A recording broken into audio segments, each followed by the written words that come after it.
Bata pa lang ako, naririnig ko na sa mga matatanda na isa daw ang lugar ng Aklan ang iniiwasan at kinatatakutang puntahan ng mga tao. Sa dahilang pinamumugaran daw ito ng mga aswang, mangkukulam at mambabarang. Kaya kapag sinabi daw na taga-Aklan ang isang tao, ay kaagad na iniiwasan, lalo na sa trabaho. Takot ang mga tao na kalabanin o banggain ang isang taga-Aklan. Tawagin niyo na lang ako sa pangalang Elmer, 55 taong gulang, may asawa at 2 anak. Lumaki ako sa probinsya ng Bicol dahil sa hirap ng buhay noon. 14 anyos pa lang nang lumuwas na ako ng Maynila upang magtrabaho sa isang panaderya.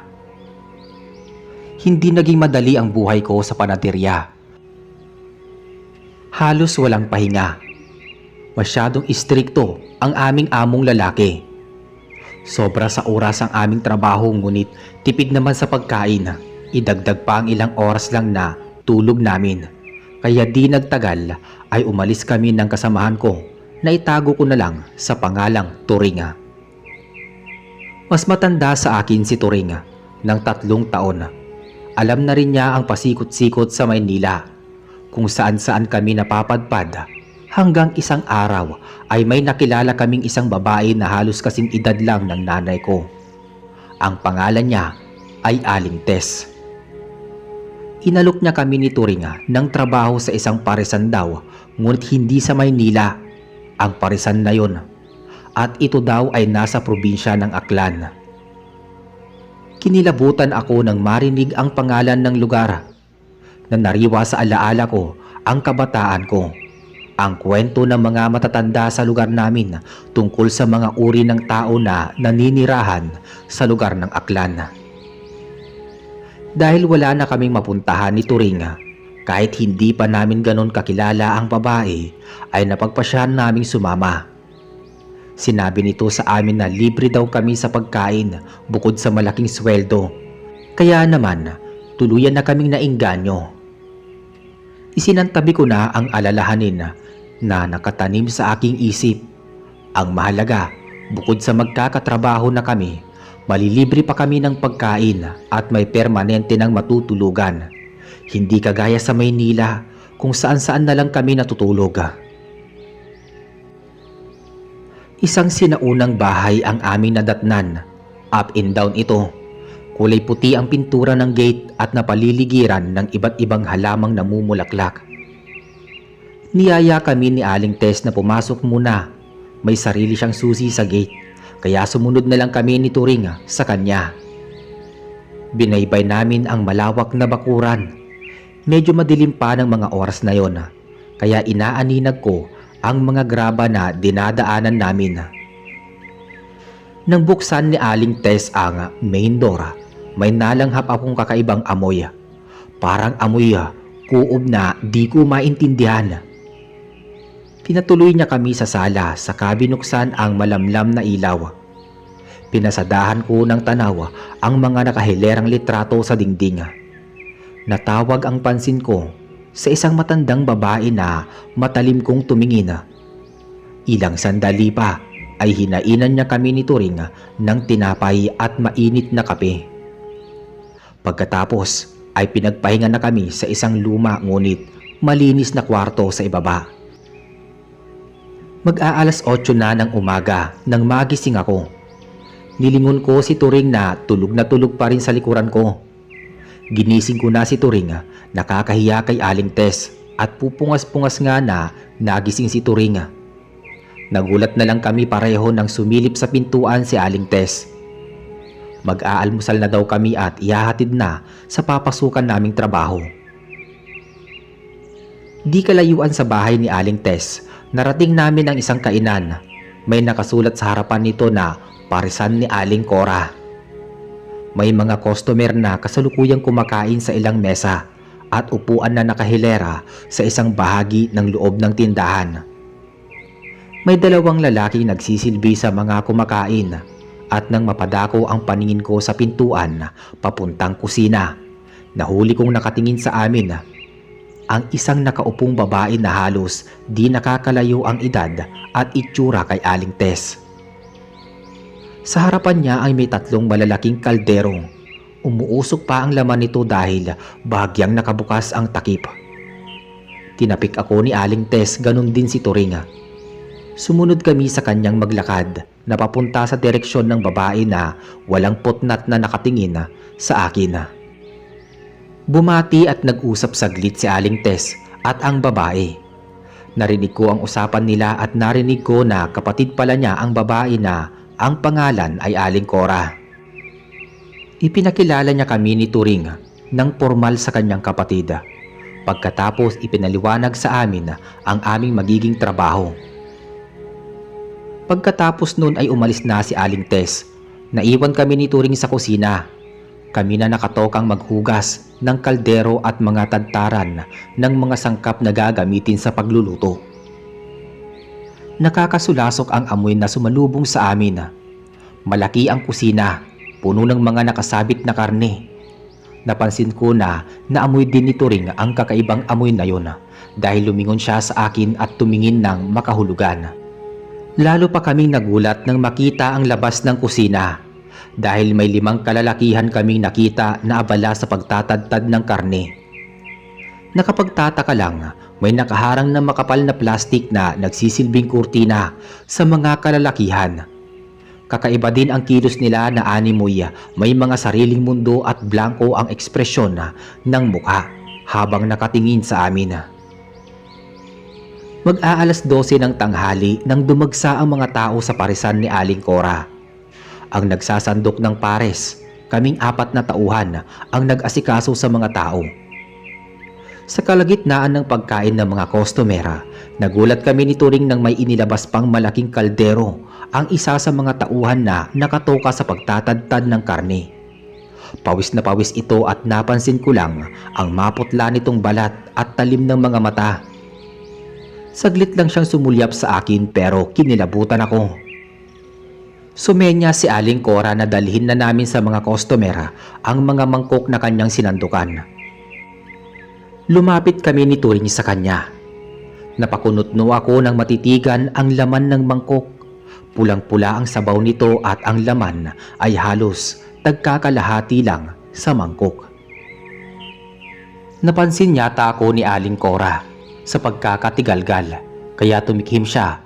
Saka ko lang dinampot ang mangkok para ibigay sa mga kumakain.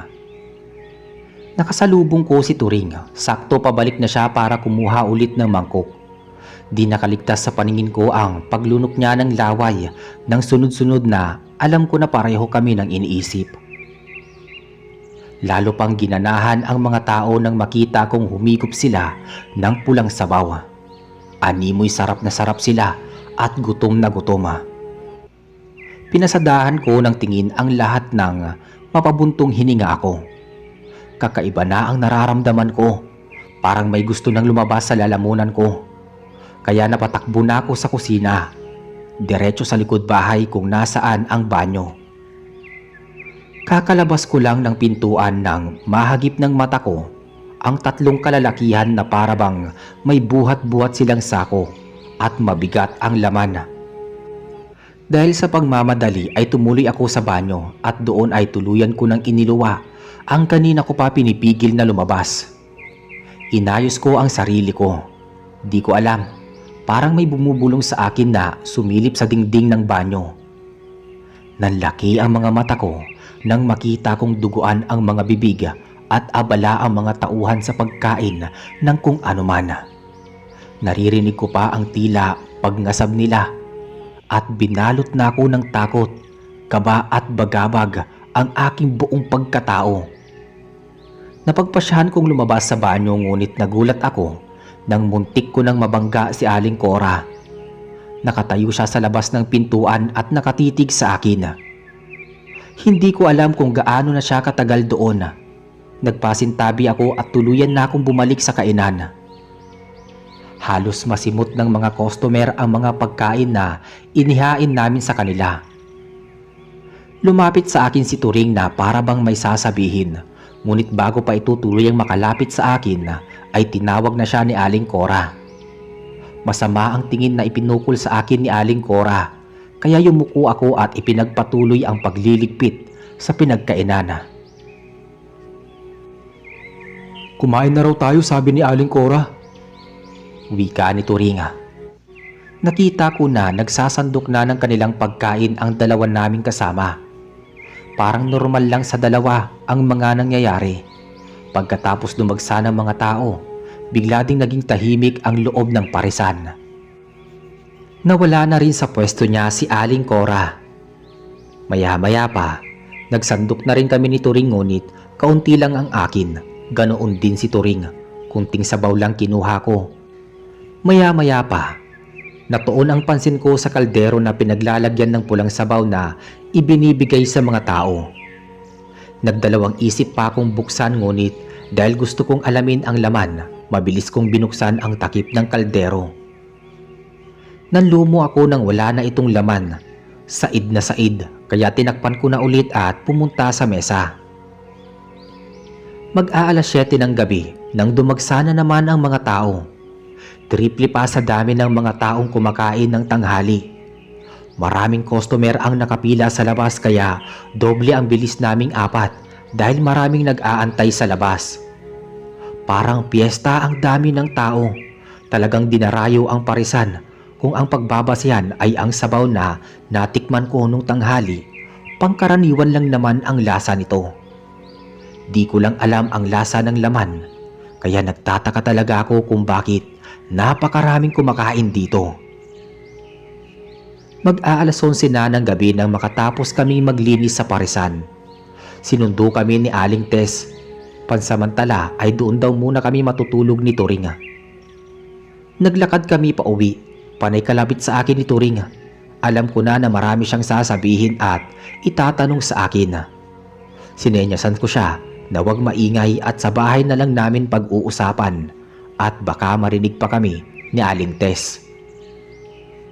Halos bulungan lang ang naging usapan namin ni Turing.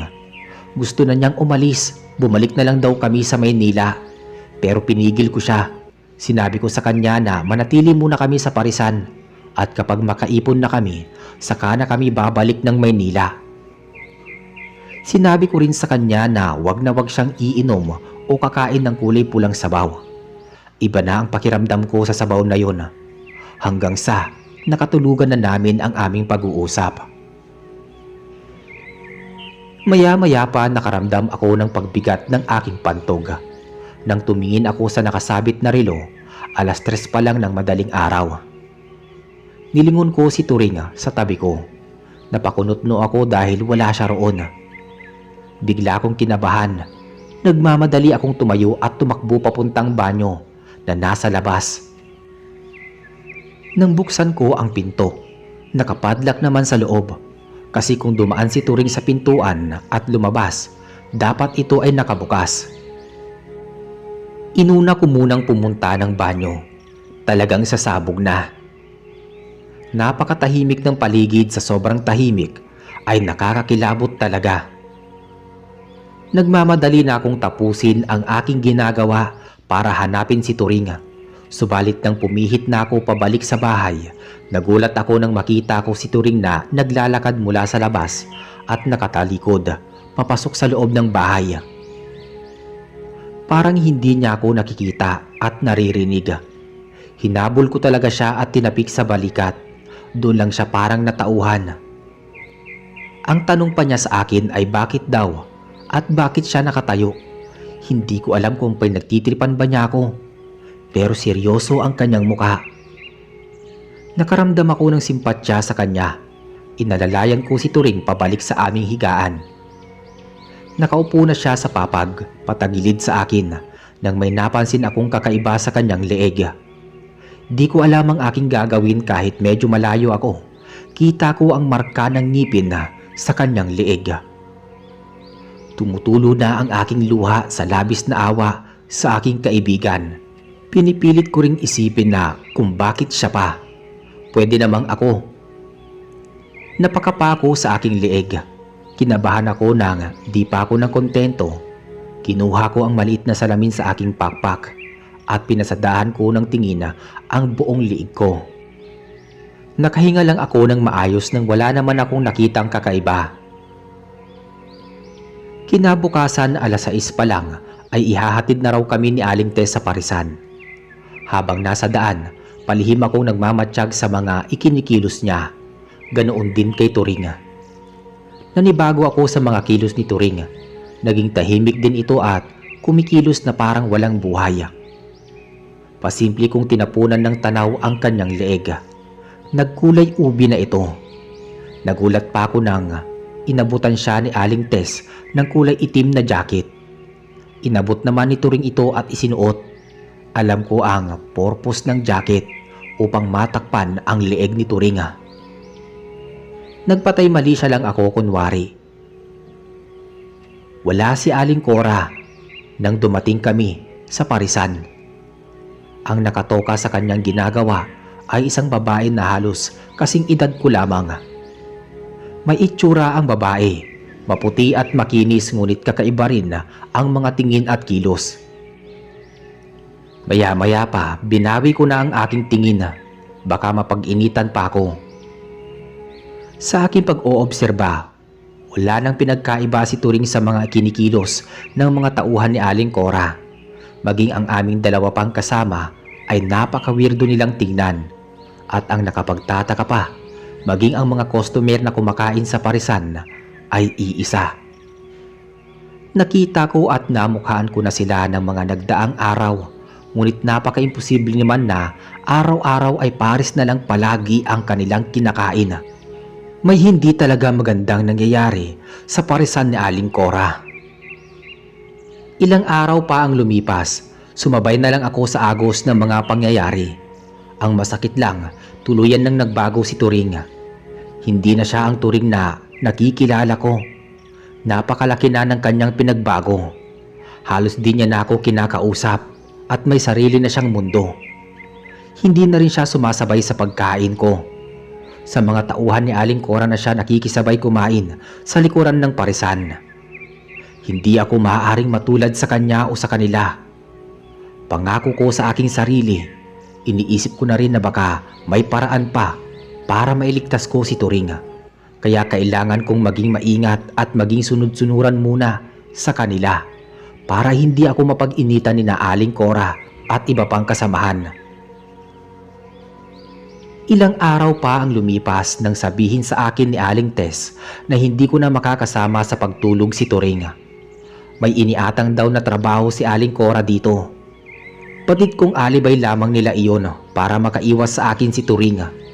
Alam ko na hawak na nila sa leeg ang aking kaibigan. Halos di na ako kinakausap ni Turing sa tuwing nakikita kami sa Parisan. Hanggang sa naging padalang ng padalang ang aming pagkikita.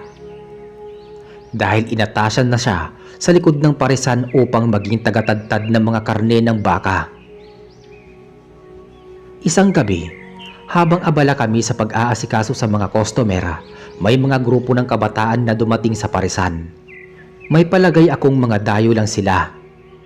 Mga taga-syudad dahil sa mga suot nito, ang pagiging liberated at ang pagkakantsawan at sigawan na para bang nasa sarili nilang lugar. Nahuli ng mga mata ko ang masamang tingin na ibinukol sa kanila ni Aling Cora, lalo na sa isang dalagita na biglang sumayaw sa harapan ng mga kasamahan nito. Kung pagmamasdang mabuti siguro nagpapatawa lang ito, ngunit iba ang naging dating nito kay Aling Cora dahil natawag ang pansin ng iba pang kumakaing customer sa ginagawa ng dalagita. Narinig ko na nagmula nga sila sa Maynila at sila ay papunta sa isang resort. Isang sakay pa mula sa Parisan.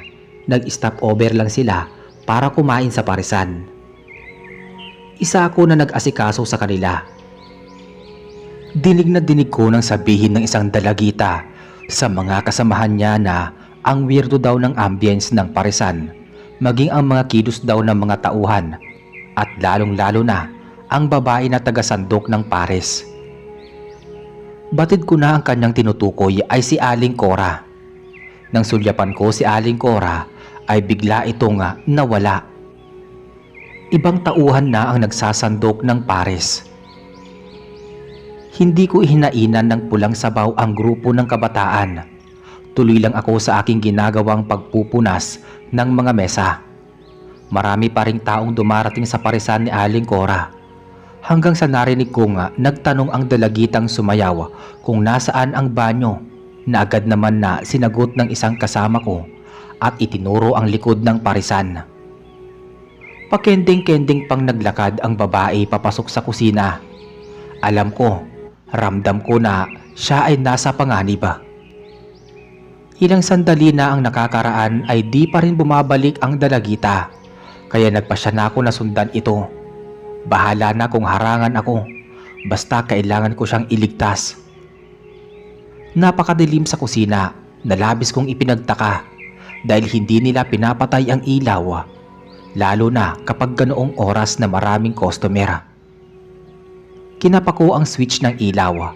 Di naman ako nabigo, subalit bago ko pa mapadiin ang switch, may naramdaman na akong humawak sa kamay ko.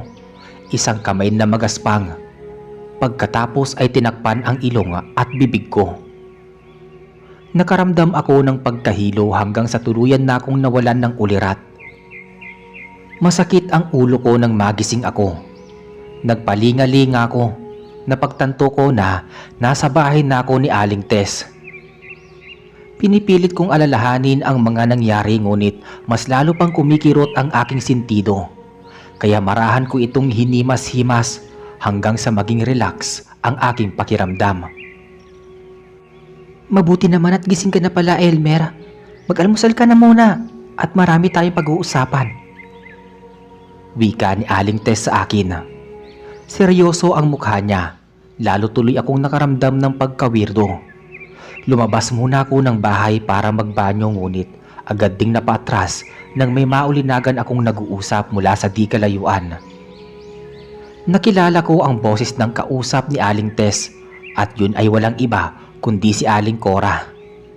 Nagtatalo silang dalawa. Narinig ko ang tungkol sa isang babae, maging ang pangalan ko ay nabanggit din. Kaya naman pinagbutihan ko na ang pakikinig upang maging alerto ako sa mga pinaplano nila laban sa akin kung meron man. Ayon kay Aling Cora, dapat daw na may dispatcha na ang katawan ng babae bago pa dumating ang mga pulis. Halata ang kaba sa kanyang boses dahil gumagaralgal ito at walang tigil ng kakalakad na parot parito, habang nakatingin at nakikinig naman sa kanya si Aling Tess. Tama nga ang hinala ko umpisa pa lang na may mali talaga sa kanila. Kung ganun nasa panganib din ang aking buhay, sa palagay ko ay wala nang nakakalabas ng buhay sa parisang yon. Alam ko din na may hinalo sila sa sabaw upang balik-balikan ng mga customer ang kanilang pares. Biglang natahimik ang magkapatid sa pag-uusap nila, kaya dahan-dahan na rin akong humakbang papasok sa pintuan. Ayokong mahuli nila akong nakikinig sa kanilang usapan. Subalit, muntik na akong mapasigaw nang may humablot sa kamay ko, sabay takip ng mariina sa aking bibig. Tumakas ka na at lumayo sa lugar na ito, Elmer, habang may pagkakataon ka pa. Umalis ka na. Nagulat ako nang maulinagan ko si Turing. Napatakip ako ng ilong dahil sa masangsang na amoy niya. Binitawan niya na ako, pagkatapos ay niyakap ako ng mahigpit. Nasundan yun ng hagulgol. Alam kong hirap na siya. Alam ko yun. Di lang niya alam na palagi ko siyang iniisip. At kung paano kami makakatakas sa lugar na yun na kasama siya. Ayon kay Turing, sinasadya niyang kumilos tulad ng iba pang kasama upang mapaniwala ang mga ito na siya ay tulad na rin nilang aswang. Iniisip din daw niya ang kaligtasan ko, kaya kahit di niya ako gaanong pinapansin na kapag nasa parisan kami, palagi niya akong binabantayan ng palihim. Sobrang kirot sa dibdib ang nararamdaman ko ng mga sandaling yon. Ang kawawa kong kaibigan. Pagkatapos ng usapan naming yon, ipinangako ko sa aking sarili na makakalabas kami na magkasama ni Turing at babalik kami kung saan kami nanggaling. Isang umaga kakarating ko lang sa parisan nang mamataan ko ang paparating na mga pulis. Lumundag ang puso ko sa wakas. May pagkakataon na ako para makapagsumbong at makahingi ng tulong sa mga pulis. Subalit agad ding napalis ang pag-asang yon nang sumulpot mula sa likod ng mga pulis sina Aling Tess at Aling Cora. Kasama pala nila ang mga pulis. Pumasok sa parisan ang mga pulis. Naririnig ko ang mga usapan nila. Ang mga kabataan pala na huling kumain noong nawalan ako ng malay ay nag-report na nawawala ang kanilang kasamahan na dalagita. Biglang sumakit ang aking ulo. Naalala ko na ang pangyayaring yon. Oo, tama. Bago ako nawalan ng malay noon, alam ko na pumunta ako sa kusina para sundan sa banyo ang dalagitang yon, na hindi na bumalik simula nang magpaalam na magbabanyo. Pasimple akong pumunta sa kusina. Hindi ako makapaniwala dahil napakalinis ng kusina. Maging ang likod ng parisan ay malinis. Walang bakas ng anumang krimen. Wala na rin ang mga tauhan doon na tagatadtad ng karne. At higit sa lahat, hindi ko rin nakita ng umagang yon ang aking kaibigan na si Turing. Naging palaisipan sa akin ang mga nangyari ng araw na yon. Hindi ko lubos maisip paano ganoong kabilis na nalinis nila ang lugar na yon. Siguro pinag-uusapan ng magkakapatid nang nakita ko sila sa bahay ni Aling Tess. Binaliwala ko ang mga nakita kong pulis. Nagpatuloy ako sa aking trabaho bilang waiter sa parisang yon. Tulad ng napag-usapan namin ni Turing, kailangan kong makatakas sa lugar na yon. Saka ko lang siya babalikan kapag nakapag-report na ako sa mga pulis, pero dapat matibay ang mga ebidensya ko dahil mababaliwala lang ang lahat. Ilang araw pa ang lumipas, naging normal naman ang lahat sa akin. Ang lahat iba na ang mga tauhan sa likod ng parisan at nananatili ng malinis. Maging ang dalawang kasama ko ay iba na rin. Sa tingin ko katulad namin ni Turing nang bagong dating kami sa parisan. Wala pa silang alam sa tunay na motibo ng may-ari ng parisan. Ngunit ang tanong ko sa aking sarili, nasaan si Turing at iba pang tauhan ni Aling Cora? Yun ang mga katanungan na kailangan kong tuklasin. Isang hating gabi kakatapos ko lang maligo ng mga oras na yon. Nagpupunas ako ng katawan nang makarinig ako ng mga yabag mula sa labas ng banyo. Hindi lang isa o dalawa ang nagmamay-ari ng mga yabag na yon. Maingat akong naghanap ng butas sa dingding. Pigil hininga akong sumilip sa takot na baka mapansin nila ako. Dahil madilim sa labas, hindi ko masyadong maaninag ang nangyayari. Ang nakakasigurado lang ako, may mga tao sa labas at yun ay nagmula sa gate papunta sa likod bahay ni Aling Tess. Sandaling natahimik ang paligid, kaya dahan-dahan na rin akong lumabas ng pintuan ng banyo. Pagkatapos ay malalaki ang mga hakbang na tinawid ko ang daan papuntang pintuan ng bahay. Kakabukas ko lang ng pintuan sa bahay ni Aling Tess nang may nagsalita sa aking likuran. Akala mo ba maiisahan mo kami at mapapaniwala na wala kang alam sa mga nangyari at nangyayari? Magbihis ka na at sumunod ka sa akin. Hihintayin kita dito. Wika ni Aling Cora sa akin. Abot-abot na ang kaba na aking nararamdaman. Masyado na ba akong transparent sa mga kilos ko kaya nahalata nila ako na nagpapanggap lang ako? Paano na ako? Paano na si Turing? Paano na ang iba pang mga nabiktima? Tuluyan na akong nawalan ng pag-asa. Alam ko na ang sasapitin ko din na ang kapalaran na sinapit ng kaibigan ko at ng iba pang biktima. Narinig kong may kumatok kaya nagmamadali na akong buksan ang pinto. Baka lalo lang akong mapag-initan ni Aling Cora. Subalit nagulat ako nang mapagbuksan ko sa labas ng pintuan si Turing. Duguan ang bibig nito. Halos masuka ako sa lansa ng mga hininga niya. Ngunit bigla niya akong hinawakan ng mahigpit sa aking braso at halos pakaladkad na dinala sa labas ng pintuan ng bahay. Hinanap ng mga mata ko si Aling Cora. Nagulat ako nang makita ko siyang nakahandusay sa lupa. Kung ganon, iniligtas na naman ako ni Turing. Nakarinig ako ng mga yabag mula sa likod ng bahay at ang malalakas na sigaw ng isang babae. Alam ko na nahimasmasan na si Aling Cora, kaya kinaladkad na talaga ako ni Turing. Pagkatapos, nakita kong may kinuha siya sa kanyang bulsa. Iniabot niya sa akin ang isang bungkus ng lilibuhin. Naiiyak na ako. Alam kong patatakasin niya ako at siya ay maiiwan. Pinigtas niya ang silver niyang kwintas sa leeg at iniabot pa sa akin bago pa niya tuluyang kinandado ang gate. Pabulong niya pang sinabi sa akin na hanapin ko daw ang mama niya at ibigay ang kwintas niya. Inihagis niya sa akin ang susi. Maya-maya pa, isang grupo ng mga tauhan ni Aling Cora ang kumuha sa kanya at salit-salitan siyang pinagbubugbog. Tigam ang mga luha ko at awang-awa ko sa aking kaibigan na hanggang sa huli ay itinaya niya ang kanyang buhay para lang makaligtas ako. Tumakbo na ako sa kadiliman, dala ang pag-asa na makakatakas nga ako upang mabigyan ng katarungan ang sinapit ni Turing at ng iba pang biktima. Pagod na ako sa pagtakbo ng walang sasakyan na dumadaan o kahit anong taong naglalakad sa kalsada. Ang bahay at parisan ay malayo sa bayan. Wala ding kapitbahay na nasa liblib na lugar. Sadyang itinayo ang parisan sa malayo upang marahil walang maging sagabal sa kanilang masamang gawain.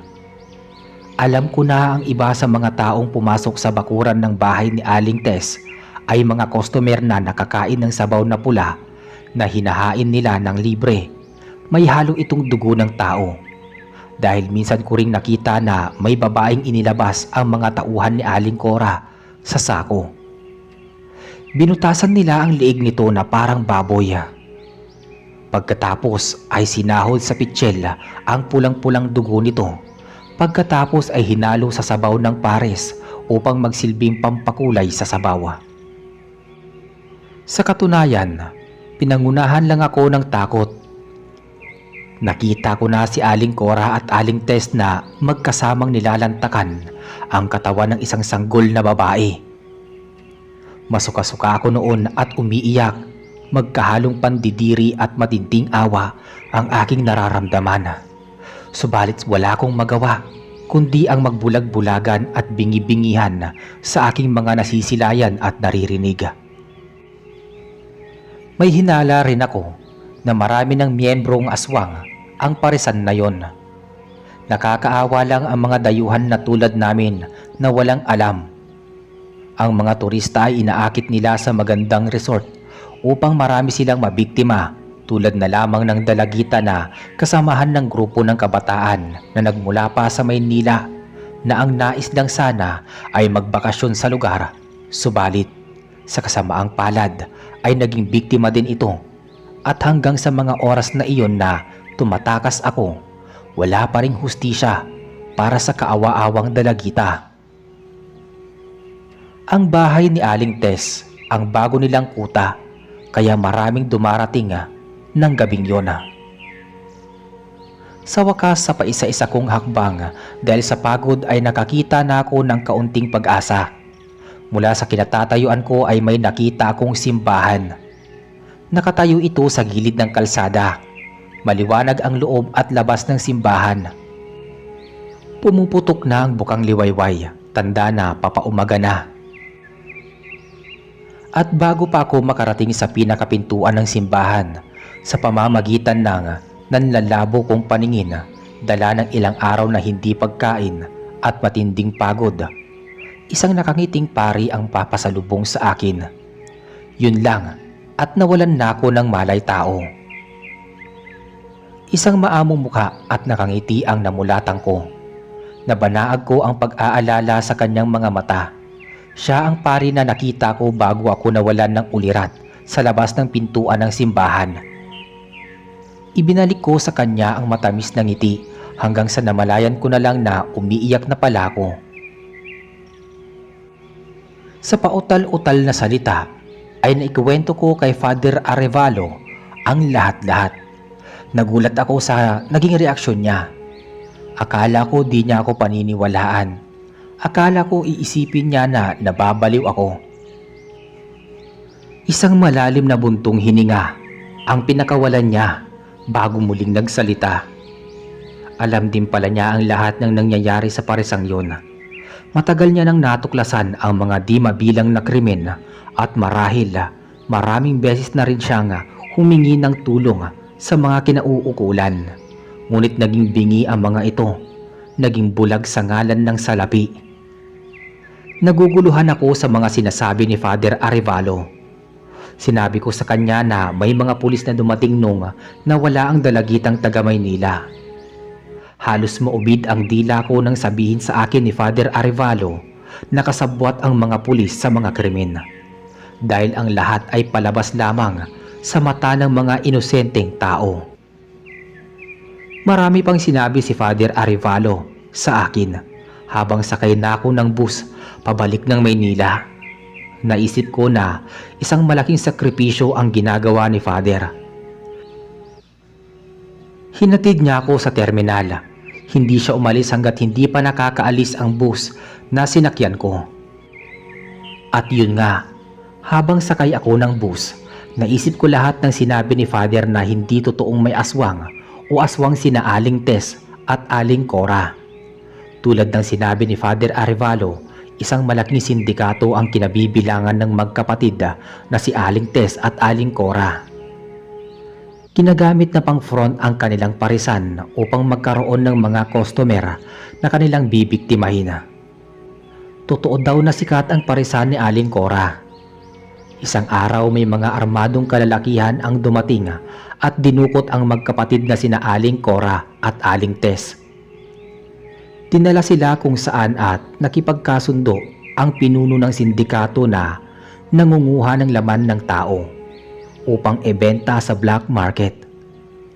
Bawat organs na nakukuha nila ay malaking halaga ang kapalit. Kaya karamihan sa mga biktima ay mga kabataan dahil sariwa pa ang mga organs nito. Ang iba pang mga tauhan na nakita kong wala sa sarili ay pinapagamit lang pala nila ng pinagbabawal na gamot.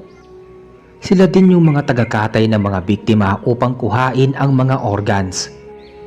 Pagkatapos ay ipapasa sa tunay na tauhan ng sindikato. May sarili din daw silang doktor na nagmimintina ng mga organs ng tao.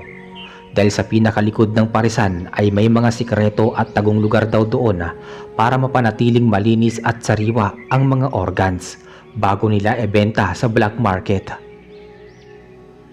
Ibig sabihin, biktima din nila si Aling Cora at Aling Tess. Kaya pala walang ibang kasama si Aling Tess sa bahay dahil ang mga magulang at anak niya ay bihag ng mga sindikato. Ayon pa kay Father Arevalo, itinayo ang simbahan na yon para makahakot ng mga tao na magsisimba na sa huli ay magiging biktima din ng sindikato. Tama kayo sa iniisip ninyo, maging si Father Arevalo ay bihag ng mga sindikato. Kaya pala tuwang-tuwa siya nang makita ako at nagmamadali din niya akong inihatid sa terminal ng bus bago pa matuklasan ng mga sindikato. Marami siyang ibinilin sa akin, dala-dala ko din ang mga ebidensya laban sa mga sindikato. Kapag nagawa ko daw yun, sabi sa akin ni Father, hindi lang siya ang iniligtas ko, kundi lahat ng biniktima tulad na lamang ni na Aling Tess, Aling Cora at kaibigan kong si Turing ang maililigtas ko. Maging ang mga buhay pang mga tauhan, maging ang mga buhay pang pa ng hustisya ay mabibigyan pa ng hustisya. Ang mga naging kaya naman laging pasasalamat ko na ligtas akong makarating sa Maynila. Nagmamadali akong makipag-ugnayan, hindi sa kapulisan, dahil sabi ni Father Arevalo, maraming kasabwat ang sindikato na nagtatrabaho sa gobyerno. Maya-maya pa, nasa harapan na ako ng isang malaki at sikat na TV network upang live na isiwalat ang lahat ng krimen sa Aklan. Masayang-masaya ako nang magtagumpay lahat ng pinlano ni Father Arevalo sa tulong ng media, Sila na ang gumawa ng paraan para makausap ang presidente na agad namang kumilos upang iligtas ang kanyang mamamayan. Maraming tauhan ng sindikato ang nahuli. Maraming biktima tulad nina Turing at magkapatid na sina Aling Cora at Aling Tess ang natulungan. Pinasarado na rin ng tuluyan ang parisan ni Aling Cora. Napanood ko sa balita na nakabalik na sa Maynila si Turing. Sa kasamaang palad ay di na kami nagkita pa. Hanggang sa kasalukuyan, nakatago pa rin sa akin ang kanyang silber na kwintas at umaasa ako na isang araw ay magkukrus ang aming landas. Ngunit gumugulo pa rin talaga sa isipan ko kung bakit pula ang sabaw ng pares at ano ang nakita kong kumakain ng sariwang laman. Ang magkapatid na si Aling Tess at Aling Cora. Sila ba ay aswang na ba talaga? O nagkataong na sobrahan sa paggamit ng ipinagbabawal na gamot? At dito na po natatapos ang ating kwento. Maraming salamat po sa inyong pakikinig.